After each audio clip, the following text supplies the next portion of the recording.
Welcome to GS exam mentor.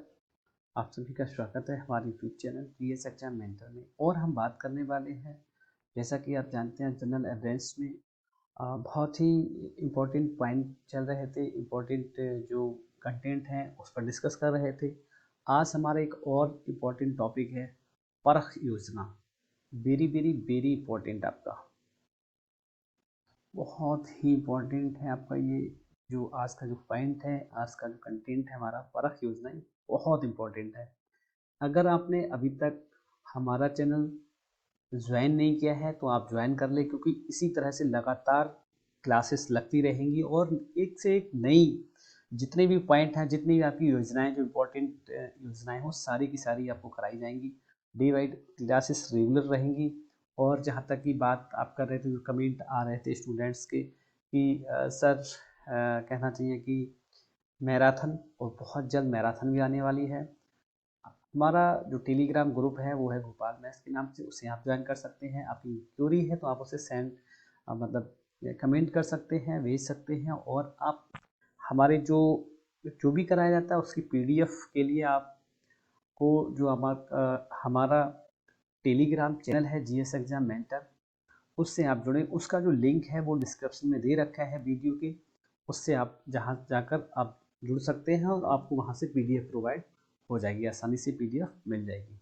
इसके बावजूद भी अगर किसी कोई दिक्कत आती है तो आप कमेंट कर बता सकते हैं। ठीक है, चलिए स्टार्ट करते हैं। परख योजना क्या है, क्यों लाई गई, क्या इसका इम्पोर्टेंस था, क्यों ज़रूरी थी, इस तरह की सारी जो पॉइंट है उन पर डिस्कस करने वाले हैं। देखिए, परख योजना बहुत ही इम्पोर्टेंट है। ये क्यों लाई, देखिए इसके बारे में जानेंगे। हाल ही में सभी बोर्डों के लिए मूल्यांकन दिशा निर्देश स्थापित करने के उद्देश्य के साथ राष्ट्रीय शिक्षा अनुसंधान और प्रशिक्षण परिषद ने भारत के पहले राष्ट्रीय मूल्यांकन नियामक परख प्रदर्शन मूल्यांकन समीक्षा एवं समग्र विकास के ज्ञान का विश्लेषण असूचित किया है। देखिए, परख क्या है, परख जो योजना है वो सभी बोर्डों की मूल्यांकन के लिए दिशा निर्देश स्थापित करने के उद्देश्य से ये योजना लाई गई थी। ठीक है, ये जो है परख योजना, ऐसा नहीं कि स्टेट बोर्ड का अलग है या सेंट्रल का, या कि स्टेट में अलग, बिल्कुल नहीं। चाहे स्टेट बोर्ड हो आपका या सेंट्रल बोर्ड हो, ये सभी बोर्डों के लिए है। जो परख योजना लाएगी ये सभी बोर्डों के लिए। इसका उद्देश्य क्या था? इसका उद्देश्य था कि राष्ट्रीय शिक्षा अनुसंधान और प्रशिक्षण परिषद ने भारत के पहले राष्ट्रीय मूल्यांकन नियामक असूचित किया। सभी बोर्डों के जो मूल्यांकन दिशा निर्देश है उनको स्थापित करने के उद्देश्य से इस योजना को लाया गया था, चाहे वो स्टेट बोर्ड हो आपका या सेंट्रल बोर्ड। यहीं से एक क्वेश्चन आपका, बहुत इंपॉर्टेंट क्वेश्चन आपका ये निकल के आता कि परख आखिर है क्या, परख की फुल फॉर्म क्या है। देखिए, अगर हिंदी में बात करें परख की फुल फॉर्म तो ये हो जाएगी आपकी प्रदर्शन मूल्यांकन समीक्षा एवं समग्र विकास के लिए ज्ञान का विश्लेषण।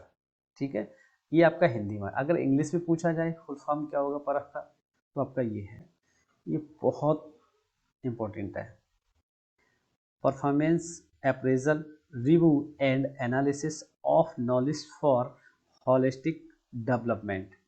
अब ये आपकी परख की क्या होगी, फुल फॉर्म होगी इंग्लिश में। हिंदी में ऊपर यही आपकी ये वाली है आपकी, ये हिंदी में हो जाएगी आपकी यहाँ से यहाँ तक। प्रदर्शन मूल्यांकन समीक्षा एवं समग्र विकास के लिए ज्ञान का विश्लेषण। यहीं से एक क्वेश्चन और बन सकता है क्या, कि यहाँ पर जो है होलिस्टिक का क्या मतलब है, होलिस्टिक डेवलपमेंट का क्या मतलब है, क्या अर्थ है, ये क्वेश्चन बन सकता है यहाँ से। तो जो होलिस्टिक वर्ड यूज किया गया, होलिस्टिक का जो मतलब होगा यहाँ पर वो होगा समग्र, क्या होगा, समग्र डेवलपमेंट, जानते विकास। ये क्वेश्चन पूछ सकता है ना।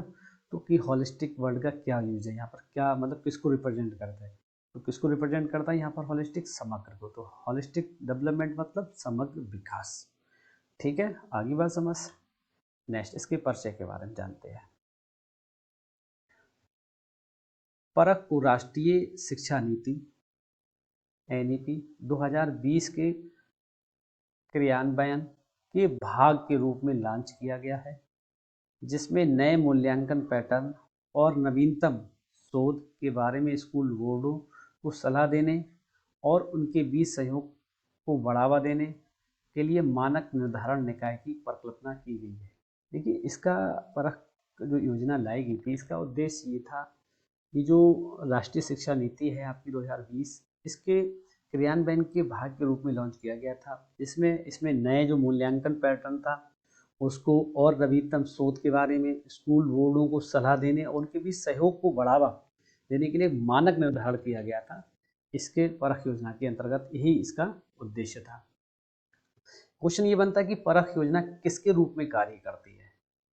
परख योजना किसके रूप में कार्य, तो परख योजना जो है आपकी वो एनसीईआरटी के एक भाग के रूप में कार्य करती है। एनसीईआरटी भाग के रूप में कार्य करती है। ठीक है, ये क्वेश्चन भी आपका बहुत इंपॉर्टेंट है। जहाँ पर मैं इंपॉर्टेंट नोट कर देगा और लिख रहा हूँ तो आप समझिए, उसको आप जरूर नोटिस कर ले, वहाँ से क्वेश्चन बनने के चांस बहुत ज़्यादा रह जाते हैं। ठीक है, नेक्स्ट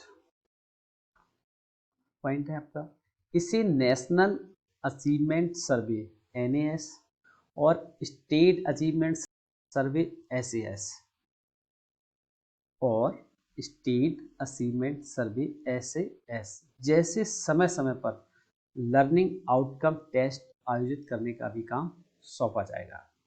परख योजना या जो इसे है जो नेशनल अचीवमेंट सर्वे है, स्टेट अचीवमेंट सर्वे है, जैसे समय समय पर लर्निंग आउटकम जो टेस्ट आयोजित करने का कार्य भी इसे सौंपा जाएगा। नेक्स्ट, ये 3 प्रमुख मूल्यांकन क्षेत्रों पर कार्य करेगा।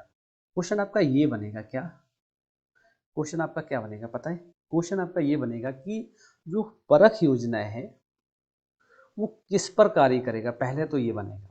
दूसरा, परख योजना के 3 प्रमुख मूल्यांकन क्षेत्र हैं जिस पर वह कार्य करती है, जिस पर ये लॉन्च चल रही है योजना, वो कौन से 3 क्षेत्र है, कौन कौन से 3 फील्ड है आपके परख योजना के, तो कौन कौन से हैं।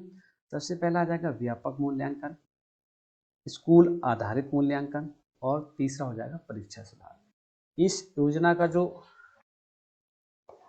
मकसद है वो यही है कि व्यापक मूल्यांकन, दूसरा स्कूल आधारित मूल्यांकन, तीसरा परीक्षा सुधार, इसलिए इस पॉइंट को भी हम नोट कर लेंगे। ठीक है, अब बात करेंगे उद्देश्य की, उद्देश्य में क्या है, सबसे पहला पॉइंट है आपका समान मानदंड और दिशा निर्देश। भारत के सभी मान्यता प्राप्त स्कूल बोर्डों के लिए छात्र मूल्यांकन एवं निर्धारण हेतु मानदंड, मानक और दिशा निर्देश निर्धारित करना। देखिए, इसका उद्देश्य ये था कि भारत के सभी बोर्ड, जो स्कूल बोर्ड हैं, चाहे आपके स्टेट स्कूल बोर्ड हो या सेंट्रल, सभी के लिए छात्र मूल्यांकन एवं निर्धारण हेतु जो मानदंड, मानक और दिशा निर्देश निर्धारित करना इसका प्रमुख उद्देश्य था। ठीक है, नेक्स्ट पॉइंट आपका मूल्यांकन पैटर्न में सुधार। जो इससे पहले पैटर्न चल रहा था, मूल्यांकन का जो पैटर्न था उसमें सुधार किया गया, उसमें सुधार करना इसका उद्देश्य था। यह 21वीं सदी की कौशल आवश्यकताओं को पूरा करने की दिशा में अपने मूल्यांकन पैटर्न को बदलने के लिए स्कूल बोर्डों को प्रोत्साहित करेगा। ठीक है, नहीं, इसका जो पैटर्न था वो बदलने के लिए स्कूल बोर्डों को प्रोत्साहित करेगा। ठीक है, नेक्स्ट पॉइंट, मूल्यांकन में असमानता को कम करना। देखिए, पहले जो मूल्यांकन हुआ करता था वो बहुत ज़्यादा असमानता को रिप्रेजेंट करता था। कैसे, कभी आपने, अगर आपको पता हो, जो बहुत ज़्यादा पहले क्या होता था, जैसे मैथ की बात करें, अगर मैथ में पहले अगर आंसर गलत आ जाता था तो मैं समझ रहा हूँ कि सभी को बिल्कुल नंबर नहीं दिए जाते थे, कट कर दिए जाते थे। लेकिन इसमें सुधार किया गया धीरे धीरे। फिर ये हुआ कि जितना पोर्शन ठीक होगा, जहाँ उस किसी भी क्वेश्चन का जो आंसर है, सोल्यूशन है, उसको उतने जितने पार्ट में वो सोल्यूशन हो रहा है उतने पार्ट में मार्किंग कर लेंगे। जितना पोर्शन उसका ठीक है उसमें उसको नंबर दिए जाएंगे, जितनी उसमें गलती होगी उतना उसका नंबर काटे जाएंगे। ऐसा होगा तो ये समय समय पे असमानता को दूर करेगा। यह राज्य और केंद्रीय बोर्डों में एक रूपता लाएगा और वर्तमान में मूल्यांकन के विभिन्न मानकों का पालन करते हैं, जिससे अंकों में व्यापक असमानताएं भी पैदा होती। ठीक है, बेंचमार्क आकलन, बेंचमार्क मूल्यांकन ढांचा राष्ट्रीय शिक्षा नीति 2020 में निहित मुद्दों को संबोधित करेगा। ठीक है, नेक्स्ट, महत्व क्या है इसका, इंपॉर्टेंस क्या है इसकी। इसमें पहला पॉइंट, कॉलेज प्रवेश में असमानता को दूर करना। देखिए जो मेरिट बेस पे कॉलेज में स्कूल में एडमिशन होते हैं उसमें जो असमानता होती है उसको दूर करेगा।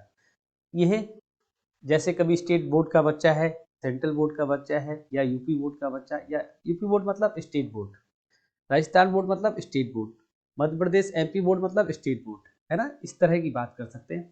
और उसी के साथ सेंट्रल बोर्ड सीबीएसई स्कूल के पैटर्न, तो उनके जो मार्किंग में अंतर है उसको कहीं ना कहीं दूर करेगा। जो असमानता आती थी स्टेट बोर्ड में कब देखा गया था पहले की नंबर मार्क्स कम आते थे और सेंट्रल बोर्ड में मार्क्स ज़्यादा आते थे, तो जब मेरिट बेस पे एडमिशन होता था तो जो स्टेट बोर्ड के बच्चे थे वो बाहर रह जाते, पीछे रह जाते थे। और सीबीएसई पैटर्न के जो स्कूल के सेंट्रल बोर्ड के बच्चे हुआ करते थे वो मतलब उन्हें वरीयता में उनके नंबर मार्क्स ज़्यादा हुआ करते थे, उनका पैटर्न चूक अलग था, है ना, तो इससे जो असमानता थी वो दूर हुई। ये सीबीएसई स्कूल के अपने सहपाठियों की तुलना में कॉलेज प्रवेश के दौरान कुछ राज्य बोर्डों के विद्यार्थियों की समस्या के निपटान में मददगार साबित हुआ। ये वास्तव में बहुत मददगार साबित हुआ। अभिनव मूल्यांकन, ये स्कूली शिक्षा के सभी स्तरों पर परीक्षण, डिजाइन, संचालन, विश्लेषण और रिपोर्टिंग के लिए तकनीकी मानकों को विकसित एवं क्रियान्वित करेगा। ठीक है नी। नेक्स्ट, समग्र दृष्टिकोण। समग्र दृष्टिकोण है ये, ठीक है। तो इसका पॉइंट, पहला पॉइंट, परख का उद्देश्य क्या था? परख का उद्देश्य शिक्षा के लिए समावेशी, भागीदारी और समग्र दृष्टिकोण की सुविधा प्रदान करना। ये बहुत इंपॉर्टेंट क्वेश्चन है कि उद्देश्य क्या था, तो उद्देश्य ऑप्शन बहुत सारे होंगे तो उसमें ये ऑप्शन सही होगा आपका कि समावेशी, इसका शिक्षा के लिए समावेशी, भागीदारी, समग्र दृष्टिकोण की सुविधा प्रदान करना। नेक्स्ट पॉइंट, जो क्षेत्र के अनुभवों, अनुभवजन्य अनुसंधान, हितधारक प्रक्रिया के साथ साथ सर्वोत्तम प्रथाओं से सीखे गए अनुभव को ध्यान में रखता है। ठीक है ना, ये समग्र दृष्टिकोण के अंतर्गत आता है। नेक्स्ट, प्रगतिशील बदलाव। जो प्रगतिशील बदलाव है उसका क्या, ये पहला पॉइंट है, ये शिक्षा के क्षेत्र में अधिक वैज्ञानिक दृष्टिकोण की ओर एक प्रगतिशील बदलाव है। ये दृष्टिकोण होगा, ठीक है, की ओर प्रगतिशील बदलाव है। ये वास्तव में शिक्षा के क्षेत्र में अधिक वैज्ञानिक मतलब आधुनिक, बिल्कुल आधुनिक, अत्याधुनिक दृष्टिकोण की एक प्रगतिशील बदलाव है। नेक्स्ट पॉइंट, निर्धारित संरचना, बच्चे की क्षमता, संज्ञानात्मक विकास के चरणों के साथ साथ सामाजिक और शारीरिक जागरूकता को पूरा करने में मदद करेगी या पूरा करने में सहायता करेगी। ठीक है नहीं। तो ये जो परख योजना थी वो आपकी समाप्त हुई। बहुत बहुत धन्यवाद आपको। इसके साथ साथ इस तरह की जो योजना है वो सभी कराई जाएंगी और आपका जो जनरल अवेयरनेस का पोर्शन है बहुत जल्द आपके सामने इसका मैराथन आने वाला है। Thanks for watching. बहुत बहुत धन्यवाद।